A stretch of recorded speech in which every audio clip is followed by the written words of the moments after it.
आप लोगों ने डोरेमोन की बहुत सारी मूवी देखी होगी, पर क्या आप लोगों ने डोरेमोन की ट्रेजर आइलैंड वाली मूवी देखी है? इसमें डेगिसुकी ट्रेजर आइलैंड के ऊपर एक नोबन दिखता है और फिर बाकियों को अपने नोबन की स्टोरी सुनाता है, जिसे सुनकर नोबिता भी ट्रेजर आइलैंड खोजने की बात करता है। लेकिन क्या इतनी टेक्नोलॉजी होने के बाद भी पृथ्वी पे कोई ऐसी जगह बची होगी जहाँ कोई ट्रेजर आइलैंड हो सकता है? ट्रेजर आइलैंड जैसी कोई जगह एग्जिस्ट भी करती है, और अगर है तो क्या ये लोग उसे ढूंढ पाएंगे? आइए देखते हैं मूवी के अंदर। स्टार्टिंग में हमें दिखाता है कि डोरेमोन और बाकी सब एक शिप पर होते हैं। तभी उनके सामने एक आइलैंड दिखता है और डोरेमोन बोलता है कि ये तो वही खजाने वाला आइलैंड है। और डोरेमोन के इतना बोलते ही शिप पर कुछ समुद्री डाकू हमला कर देते हैं, जिसकी वजह से सब डर जाते हैं और एक जगह इकट्ठा हो जाते हैं। और तभी हमारे नोबिता की एंट्री होती है और थोड़ी लड़ाई के बाद हमारा नोबिता सबको हरा देता है। और डाकुओं को हराने के बाद सारे लोग खजाने वाले आइलैंड की ओर जाने लगते हैं और आइलैंड पे पहुंचते ही सब लोग खजाने वाली जगह पर जाने लगते हैं और खजाने के पास पहुंचकर सब खुश हो जाते हैं। तभी वहां एक मॉन्स्टर आता है और सब लोगों पर हमला कर देता है। और इतना सब कुछ होने के बाद हमें पता चलता है कि ये तो बस एक नोबन थी जो डेगिसुगी सबको सुना रहा होता है। और फिर नोबिता बोलता है कि चलो हम सब भी एक ट्रेजर आइलैंड खोजने चलते हैं, जिसे सुनकर जियान और सुनियो नोबिता पर जोर जोर से हंसने लगते हैं। तभी नोबिता कहता है कि मैं उस ट्रेजर आइलैंड को ढूंढ के रहूंगा। फिर भागते हुए डोरेमोन के पास चला जाता है। फिर डोरेमोन बोलता है कि नोबिता, इतनी टेक्नोलॉजी होने के बाद भी क्या कोई ट्रेजर आइलैंड जैसी जगह बची होगी? डोरेमोन की बातें सुनकर नोबिता वहाँ से उदास होकर जाने लगता है। और तभी डोरेमोन नोबिता को रोकता है और उसे एक गैजेट निकाल के देता है, जिसका नाम होता है ट्रेजर फाइंडिंग मैप। और फिर डोरेमोन बताता है कि एक पिन से नोबिता को मैप पर ट्रेजर आइलैंड खोजना है। और अभी डोरेमोन बोल ही रहा होता है कि नोबिता पिन से ट्रेजर आइलैंड पर एक आइलैंड खोज लेता है। और तभी हमें न्यूज में पता चलता है कि वो एक नया आइलैंड है, जिसके बारे में अभी किसी को नहीं पता होता है। और फिर नोबिता डोरेमोन से बोलता है कि चलो उस आइलैंड पर चलते हैं और खजाना खोजते हैं। तभी हमें कुछ रिपोर्टर्स को दिखाया जाता है जो उसी न्यू ट्रेजर आइलैंड की जानकारी लेने के लिए आए होते हैं, पर खराब मौसम के कारण उन्हें वापस जाना पड़ता है। और फिर नोबिता डोरेमोन से कहता है कि मैं उस ट्रेजर आइलैंड को खोज के रहूंगा, चाहे मुझे अकेले ही क्यों न जाना पड़े। और नोबिता की ऐसी बातें सुनकर डोरेमोन अपनी पॉकेट से एक छोटी सी शिप निकालता है और फिर उसे बिग नाइट से बड़ी कर देता है। फिर नोबिता शिजुका को भी बुला लेता है और तीनों अपने सफर के लिए निकल जाते हैं। और जैसे ही सब समुद्र के किनारे पहुंचते हैं तो डोरेमोन अपनी कैप्टन हैट निकाल कर पहन लेता है, जिससे आसपास का सब कुछ बड़े से समुद्र में बदल जाता है। और तभी वहाँ पे जियान और सुनियो भी आ जाते हैं। फिर सब लोग एक साथ ट्रेजर आइलैंड की ओर जाने लगते हैं और फिर सब लोग समुद्र की लहरों में मजे करते हैं। और रात होते ही डोरेमोन अपना गैजेट निकालता है, जिसका नाम जेली जेली फिश होता है, जो ट्रेजर आइलैंड की ओर एक रास्ता बना देती है। और सुबह होते ही सभी लोगों को ट्रेजर आइलैंड दिखने लगता है। और जैसे ही सब ट्रेजर आइलैंड के और पास जाने लगते हैं, तभी उन लोगों पर समुद्री डाकू हमला कर देते हैं। और ये देखकर डोरेमोन कहता है कि सब कुछ सिर्फ कैप्टन हैट की वजह से दिख रहा है। पर जब डोरेमोन कैप्टन हैट को उतारता है तो वो देखता है कि ये सब तो असली है। तभी वहाँ लड़ाई होने लगती है और फिर डोरेमोन लुटेरों के हाथ में एक बॉम्ब दे देता है, जिसका रिएक्शन कुछ ऐसा होता है। असला हम भी रखते हैं पहलवान।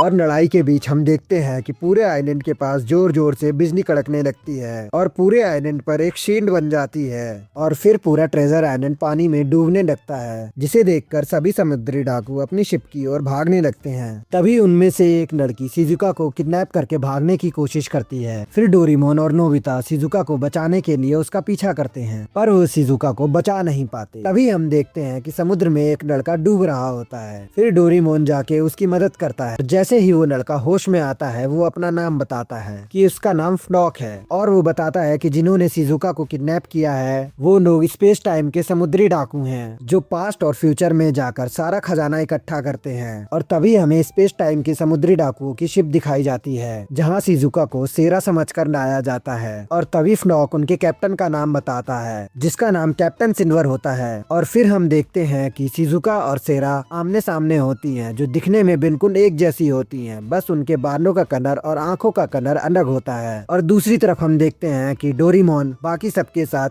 कोई तरीका खोज रहा होता है जिससे वो समुद्री डाकुओं की शिप को खोज सके ताकि वो शिजुका को बचा सके और फ्नॉक की छोटी बहन को भी वहाँ से निकाल सके। और फिर हम देखते हैं कि फ्नॉक के पास एक रोबोटिक तोता होता है जिसका नाम क्विज होता है, जो क्विज के क्वेश्चन पूछ पूछ के रास्ते बताता है। तभी क्विज समुद्री डाकुओं को खोजने का एक हिंट देता है और क्विज बोलता है ऐसी चीज गर्म करने पर भी वो बिल्कुल स्ट्रेच नहीं होती है, जिसका जवाब होता है ट्रेजर फाइंडिंग मैप, जिसकी वजह से उन्हें समुद्री डाकुओं की शिप का पता चल जाता है। और आगे मूवी में हम देखते हैं कि फ्नॉक और सारा की मॉम एक बहुत बड़ी साइंटिस्ट होती है जिन्होंने उस शिप को बनाया होता है, पर लंबे समय तक बीमार रहने की वजह से उसकी मॉम अब इस दुनिया में नहीं होती। और फिर सेरा बताती है कि फ्नॉक और उसके पिता की आपस में कभी नहीं बनती। और फिर सेरा शिजुका को उस जगह ले जाती है जहाँ बहुत सारा खजाना होता है। और दूसरी तरफ हम देखते हैं कि डोरीमोन और बाकी सब आराम कर रहे होते हैं। तभी हम देखते हैं कि उनकी शिप एक बड़े से पत्थर से टकरा जाती है और उसमें एक छेद हो जाता है, जिसकी वजह से उसमें पानी भरने लगता है और वहाँ का मौसम भी बहुत खराब होने लगता है, जिसकी वजह से शिप को संभालना बहुत मुश्किल हो जाता है। तभी उन्हें सामने एक आइलैंड दिखता है और वो वहाँ जाने की सोचते हैं, पर तेज तूफान की वजह से उन्हें उस आइलैंड तक पहुँचने में बहुत मुश्किलें होते हैं। पर फिर भी वो लोग उस आइलैंड तक पहुँच जाते हैं। आइलैंड पे पहुँचते ही वो लोग देखते हैं कि उनकी शिप पूरी तरह से खराब हो चुकी होती है और उन्हें कोई दूसरा रास्ता नहीं मिल रहा होता है। तभी फ्नॉक बोलता है कि मैं इस शिप को ठीक कर सकता हूँ और फ्नॉक अगली सुबह तक शिप को ठीक कर देता है और उसमें कुछ न्यू फीचर्स भी ऐड कर देता है, जिसकी वजह से उनकी शिप और फास्ट चलने लगती है। और रात होते ही फ्नॉक अपनी सारी स्टोरी नोबिता को बताने लगता है और बताता है कि कैप्टन सिल्वर ही उसके पिता हैं। और फिर हम देखते हैं कि कैप्टन सिल्वर अपने न्यू प्लान को एग्जीक्यूट करने की तैयारी शुरू कर देते हैं और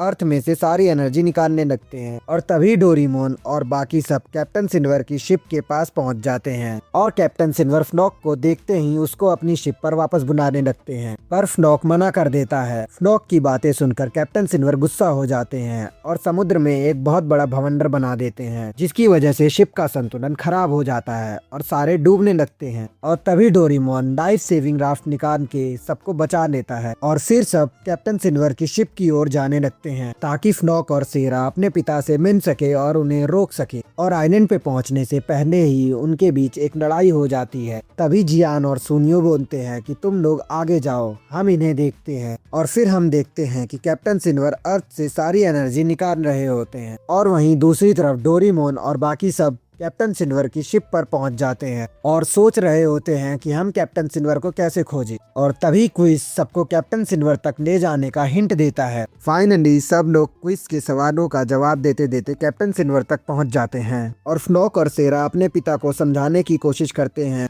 पर वो नहीं मानते और अपना प्लान एग्जीक्यूट कर देते हैं। तभी हम देखते हैं कि एक एनर्जी से बना हुआ सोर्स शिप के निचले हिस्से की ओर जाने लगता है और डोरीमोन उसे रोकने की कोशिश करता है, पर रोकते रोकते वो उस एनर्जी सोर्स के अंदर ही घुस जाता है और डोरीमोन को बचाने के लिए नोबिता शिप के निचले हिस्से में कूद जाता है। वहीं दूसरी तरफ फ्नॉक और सेरा साथ में मिलकर शिप को रोकने की कोशिश करते हैं ताकि सारी एनर्जी सोर्स अर्थ में वापस डाल सके और उस एनर्जी सोर्स को रोकने का पासवर्ड खोजने लगते हैं। और फाइनली बहुत कोशिश करने के बाद फ्नॉक को उसका पासवर्ड पता चल जाता है और वो उस एनर्जी सोर्स को रोक देता है, फिर उसे वापस अर्थ में डाल देता है। और इसी के साथ डोरीमोन और बाकी सब पृथ्वी को खत्म होने से बचा लेते हैं। फ्नॉक के पिता को भी रियलाइज होता है कि उनकी वाइफ ऐसा नहीं चाहती थी। फिर फ्नॉक और सेरा को उनके पिता वापस मिल जाते हैं।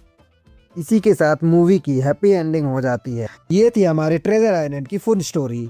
और वीडियो पसंद आई हो तो वीडियो को लाइक कर देना और चैनल को सब्सक्राइब कर देना। मैं मिलता हूँ आपको अगली वीडियो में एक नई स्टोरी के साथ।